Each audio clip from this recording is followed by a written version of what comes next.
Hello welcome to my friends and my dear student. मैं संतोष कुमार पटेल और आप देख रहे हैं टेक्नो प्लस इंजीनियर। तो आज आपके लिए बहुत ही इंपॉर्टेंट वीडियो है, बहुत ही अच्छी वीडियो और एकदम बेसिक्स वीडियो जो कि आपको कहीं पर भी समझ में नहीं है तो आज समझ में आ जाएगी। देखिए, अगर आपको विज्ञान कम समझ में आता है तो प्लीज़ आप मेरे चैनल को सब्सक्राइब करके जुड़ जाइए, जिससे कि आपको बेल आइकन भी प्रेस कर दें, जिससे आपको वीडियो अच्छे से मिले। यहाँ पर हम न्यूमेरिकल रिएक्शन जो भी आप फार्मूला होता है, आपको रसायन विज्ञान में कुछ चीज़ें समझ में नहीं आती, कुछ क्या बहुत चीज़ें समझ में नहीं आती। रिएक्शंस हो गए, आपका प्रयोगशाला में गैसें हो गई, तमाम चीज़ें ऐसी होती हैं, क्या होता है जब कैसे प्राप्त करो, ये सब समझ में नहीं आता। सब एकदम यार बेसिक्स बताते हैं, एकदम आपको हलवा की तरह आएगा। और न्यूमेरिकल तो एकदम आपका उड़ जाएगा, ये जान के चलिए। और इसके साथ साथ ये जो परिभाषाएं होती हैं ना, एकदम दिमाग में घुस जाएंगी। ठीक, तो इन सभी चीज़ों को जानने के लिए प्लीज़ मेरे चैनल को सब्सक्राइब करके जुड़ जाना, बेल आइकन प्रेस कर देना। अच्छा लगे तो पहले वीडियो को देख लीजिएगा। और मैं बताता हूँ, मेरे सेकंड चैनल की लिंक नीचे डिस्क्रिप्शन है, उसको चेक कर लेना। वहाँ पर हम मोबाइल से रिलेटेड सारी प्रॉब्लम को फिक्स करते हैं, जैसे भी हो, जितनी भी प्रॉब्लम होती है मोबाइल में वो सारी चीज़ें वहाँ पर फिक्स करते हैं, उसका वीडियो अपलोड करते हैं। और साथ साथ मोबाइल में अर्निंग संबंधी, मतलब मोबाइल से पैसे कमाने का भी तरीका, ऐप, बहुत सारे ऐप हैं जो फ्री में आप पैसा कमाएंगे और उसके साथ साथ कुछ इन्वेस्ट करके भी पैसा कमाएंगे, उसकी भी वीडियो वहाँ पर डालते हैं। प्लीज़ चैनल को सब्सक्राइब करिए और बहुत अच्छे फ़ायदा लीजिए वहाँ पर जाकर के। चलिए इसको देखते हैं। यहाँ पर आज हम प्रकाश की चर्चा करेंगे और प्रकाश का प्रकीर्णन या परावर्तन से रिलेटेड। सबसे पहले तो हम प्रकाश समझते हैं कि प्रकाश, आखिर ये प्रकाश क्या होता है। ठीक, तो सबसे पहले हम प्रकाश की, जहाँ तक हम समझते हैं कि प्रकाश क्या है, तो प्रकाश मतलब एक ऐसी वह प्रक्रिया है, मतलब कहने का मतलब वह भौतिक कारण है जिसके जरिए, मतलब प्रकाश कुछ ऐसा चीज़ है जिसके जरिए हम किसी भी वस्तु को देख सकते हैं। मतलब हमें यही पता चल रहा है कि प्रकाश ऐसी एक भौतिक, मतलब ऐसा क्या है, भौतिक कारण है कि जिसके कारण हम क्या है कि वस्तुओं को देखने में या उसकी अनुभूति कर सकते हैं कि यहाँ पर एक वस्तु है, यहाँ पर ये चीज़ है, वहाँ पर वही चीज़ है, वो वहाँ पर है, मतलब उसको अनुभूति कर सकें, उसको देख सकें। इस तरीके की चीज़ें को जो भी हमें अनुभूति कराता है, जिससे हमें प्राप्त होता है कि यहाँ पर ये चीज़ है, तो वही हमारा प्रकाश होता है। मतलब आप लाइट मारे और आपको दिख गया, कोई भी दिख गया, चाहे वस्तु दिख गई, इसका मतलब वहाँ पर प्रकाश हो गया। अगर आपको वस्तु दिख गई तो प्रकाश है, मतलब वस्तु नहीं दिखी तो प्रकाश नहीं है। ठीक है, तो आप समझ गए बातों को, क्या कहना चाहते हैं। प्रकाश की हो गई चर्चा। यहाँ पर अब हम चर्चा करते हैं उत्पत्ति सिद्धांत। तो उत्पत्ति सिद्धांत में कोई बहुत बड़ा आपको नहीं ज़्यादा डिटेल पढ़ना है, ठीक है। और प्रकाश से रिलेटेड चीज़ों को हम, मतलब यहाँ पर भी चर्चा कर लेंगे कि इसमें क्या होता है, कम ज़्यादा क्या चीज़ें होती हैं, ये भी चर्चा करेंगे, ठीक है। तो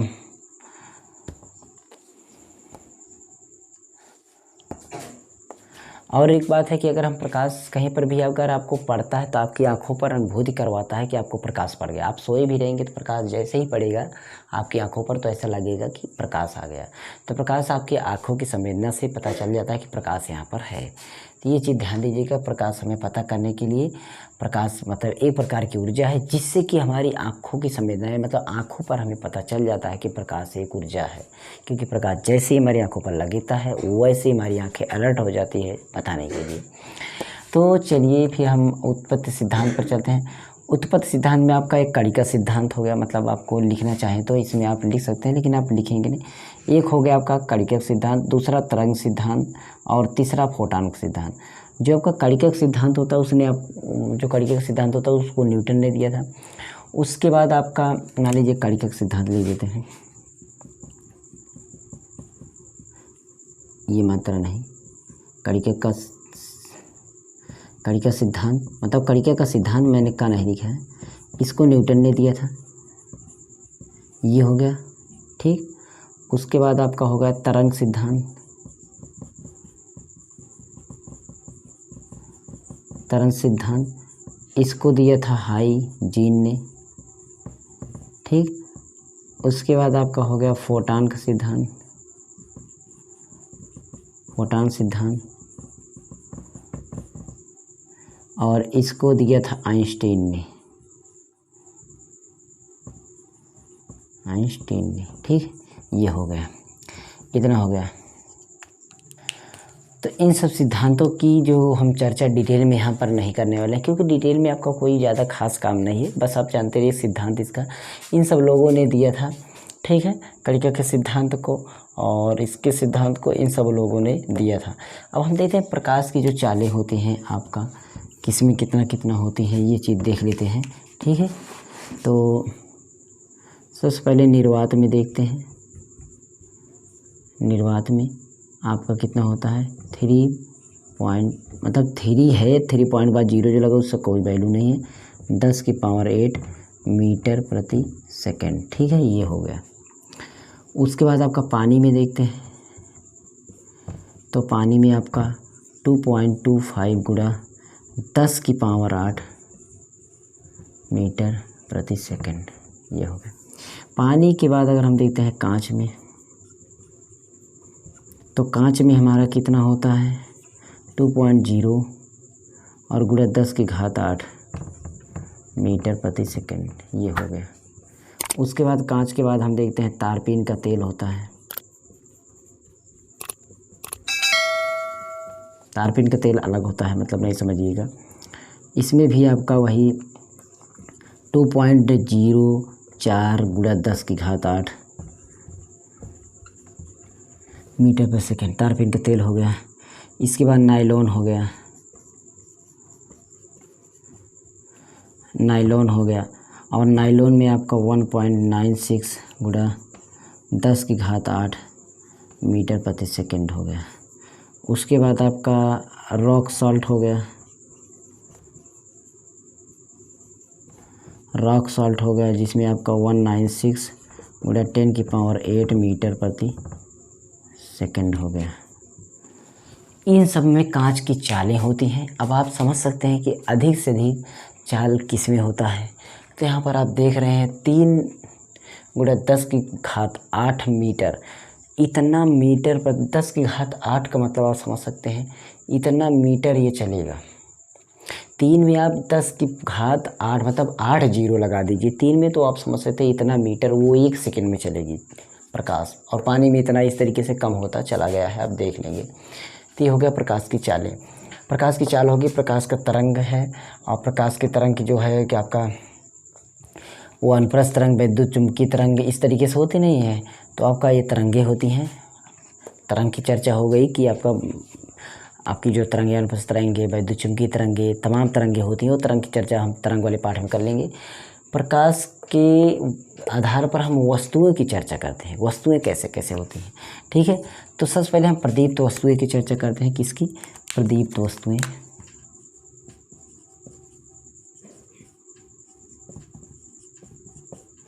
ठीक, प्रदीप्त वस्तुएं चर्चा कर लिए पहले।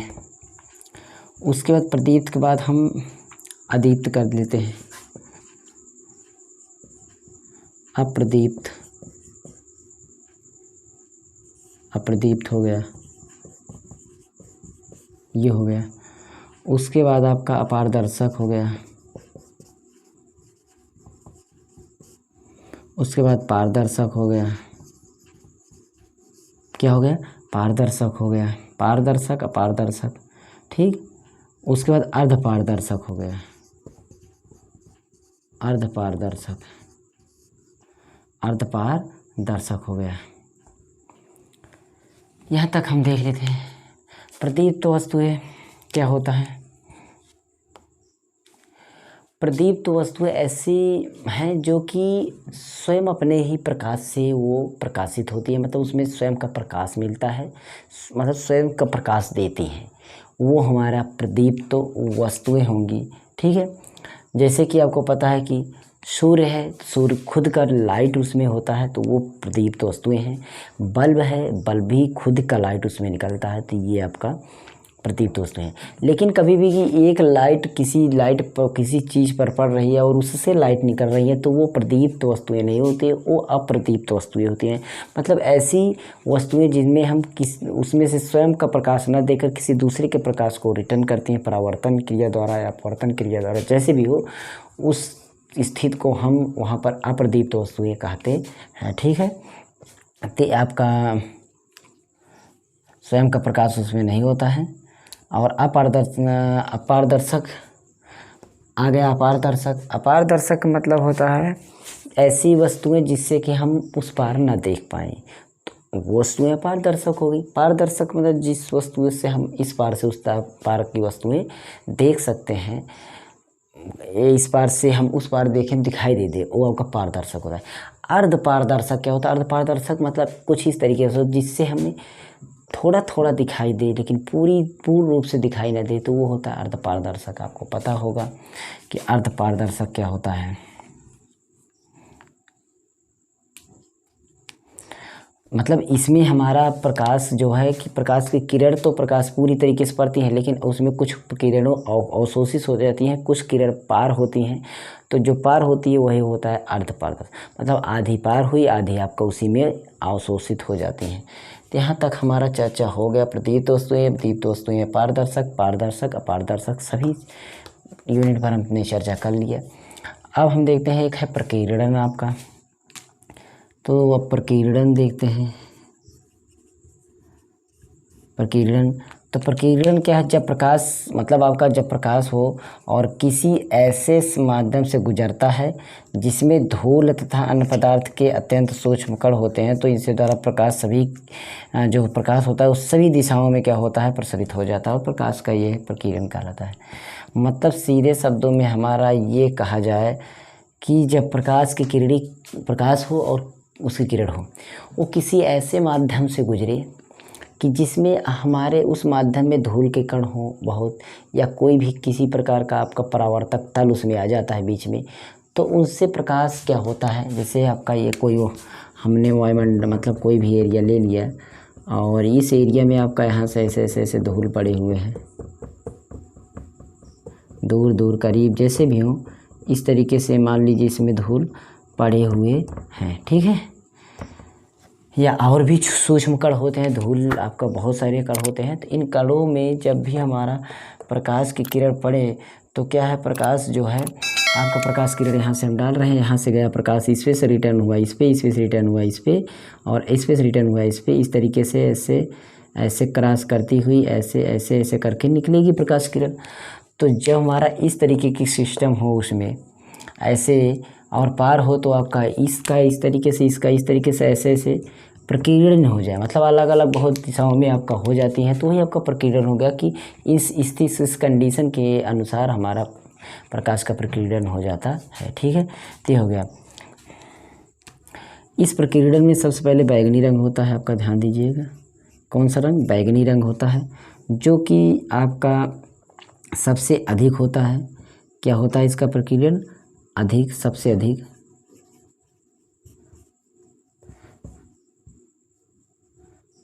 सबसे अधिक है। और उसके बाद लाल होता है, लाल रंग जो होता है वो सबसे कम होता है। बैगनी का प्रकीर्णन सबसे अधिक होता है, मतलब बैगनी बहुत ज़्यादा प्रकीर्णित होती है, और जो है लाल जो है कम प्रकीर्णन उसका होता है, ठीक है। तो यहाँ तक आपका हो गया है। और कभी कभी यहाँ पर देखेंगे आकाश का रंग जो है नीला दिखाई देता है, तो आकाश का रंग नीला इसी कारण से दिखाई देता है क्योंकि उसका प्रकीर्णन होता है ना, तो उसमें सभी चीज़ें एक जैसी दिखाई देने लगती हैं।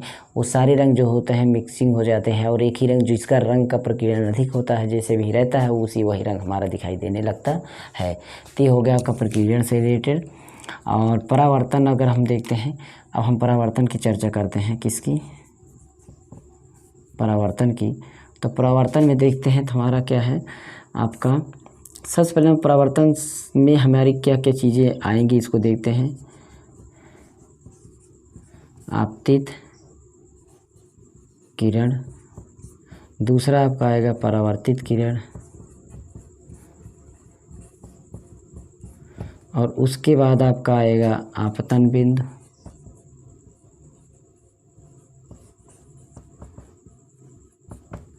आपतन बिंदु ये हो गया, या आपतन बिंदु हो गया। उसके बाद आपतन कोण भी होगा, यहाँ पर अब नहीं लिखते हैं, आपतन कोण हो गया, ठीक। आपतन कोण के बाद आपका परावर्तन कोण हो जाएगा, ये हो गया आपका, ठीक। आपका अभिलंब होगा,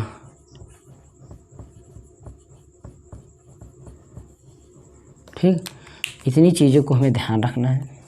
और इसका हम परावर्तन का हम रूल चलते हैं बताते हैं।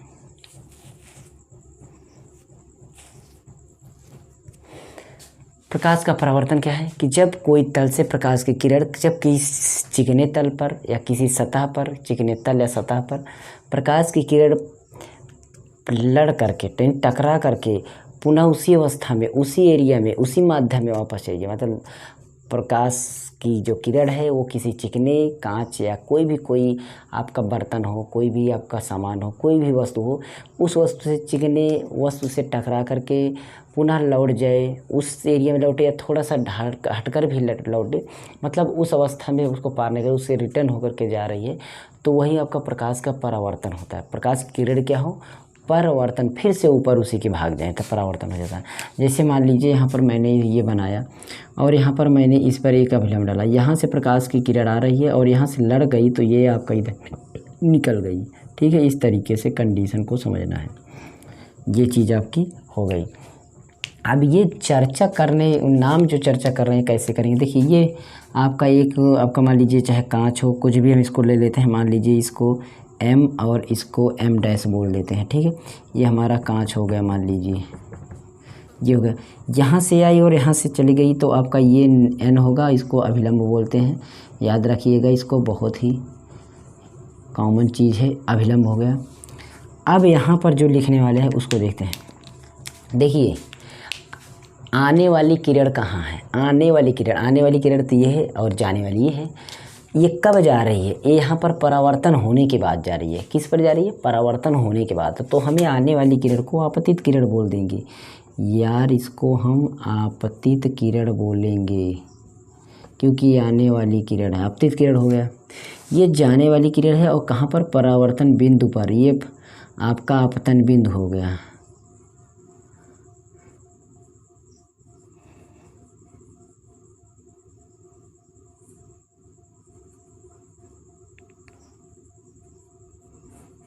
आपतन बिंदु हो गया, ये यहाँ पर आपका आपतन बिंदु हो गया, यहाँ पर आपका टक्कर खाई और यहाँ से परावर्तन हो गया तो परावर्तित किरण हो गया। जो कंडीशन हो रही है वही कंडीशन को हम लिखेंगे परावर्तित किरण। ठीक है, यह परावर्तित किरण हो गया। यहाँ तक तो आपका काम ओके हो गया। ठीक, परावर्तित किरण परावर्तित। अब यहाँ बीच में एक कोण बनता है, यहाँ पर भी बीच में एक कोण बनता है, यहाँ पर I बनता है, यहाँ पर R से आपका रिफ्लेक्शन हो गया, मतलब रिफ्लेक्ट हो गया, जो कि आपका परावर्तन कोण हो, परावर्तन के बीच में है तो परावर्तन कोण हो गया। अपवर्तित किरण के मतलब आपतित किरण के बीच में तो अपवर्तन कोण हो गया, मतलब अपवर्तित किरण के बीच में तो ये आपका आपतन कोण हो गया, आपतन कोण। यहाँ तक हो गया, ये किरण हो गई, आपतन कोण हो गया, R हो गया, सारी चीज़ें यहाँ पर दर्शा दी गई। यहाँ पर बिंदु O पर टक्कर खा रही है। ठीक है, अब इसका जो रूल है थोड़ा थोड़ा कभी कभी क्या होता है कि जो आपका आपतित किरण है, देखिए एक बार इसको समझिए, आने वाली किरण, आपतित किरण, परावर्तन के बाद परावर्तित किरण, आपतित किरण के बीच में आपतन कोण, परावर्तित किरण के बीच में परावर्तन कोण, एकदम ईजी तरीके से आपको याद हो जाएगा। अब आने वाली किरण जो है यहाँ पर टकराई तो यहाँ परावर्तित किरण हो गई, परावर्तित किरण के बीच में परावर्तन कोण और आपतित किरण के बीच में आपतन कोण, ये चीज़ आपको समझ में आ गई होगी। यहाँ पर अब ये जो दो रूल है ना, पहला रूल जो है ये और दूसरा रूल जो है ये, पहला रूल क्या कहता है, आपतित किरण, आपतित किरण, परावर्तित किरण,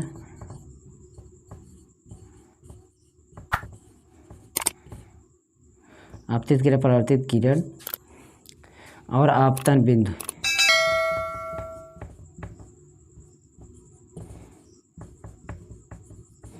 आपतन बिंदु, ये तीनों क्या होता है, एक ही तल में होते हैं, एक ही तल में होते हैं, एक ही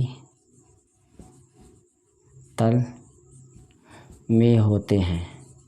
ठीक है, कौन कौन से चलेंगे, आपतित किरण कहाँ पर गई, आपतन बिंदु पर, आपतन बिंदु से कहाँ पर गई, अब परावर्तित किरण हो गई। ठीक है, ये चीज़ आपको पता चल गया। तीनों देखिए, आपतित किरण है आपतन बिंदु से परावर्तित किरण, तो ये तीनों एक ही तल पर होते हैं। कहाँ पर होते हैं, एक ही तल पर होते हैं। और दूसरा जो हमारा इसमें का रूल है, आपका आपतन कोण परावर्तन कोण दोनों क्या होते हैं, वो बराबर होते हैं। दोनों कोण क्या होते हैं, बराबर होते हैं। तो इस तरीके से इसको समझिएगा और लगाइएगा, इस पर आपको बनाइएगा सवाल और सारी चीज़ें। फिर इसका भी अगला पार्ट लेकर आएंगे और अच्छी तरीके से इसका भी एक बार चर्चा करेंगे और आगे का भी, ठीक है। तो प्लीज़ चैनल को सपोर्ट करिए और आप लोग का अगर दुआ रहा तो अच्छी तरीके से हम प्रोवाइड कराएंगे मैटर को। कंप्यूटर मोबाइल टेक्नोलॉजी से रिलेटेड भी वीडियो हम बना रहे हैं, वहाँ पर भी आप पहले इस पर डालते हैं तो वो बता दिए है अगला चैनल जो कि नीचे डिस्क्रिप्शन में है, तो प्लीज़ जाकर सब्सक्राइब करें, वहाँ से आपको पैसे कमाने का तरीका बताते हैं। ओके, गुड लक, मिलते हैं नेक्स्ट वीडियो में, तब तक के धन्यवाद।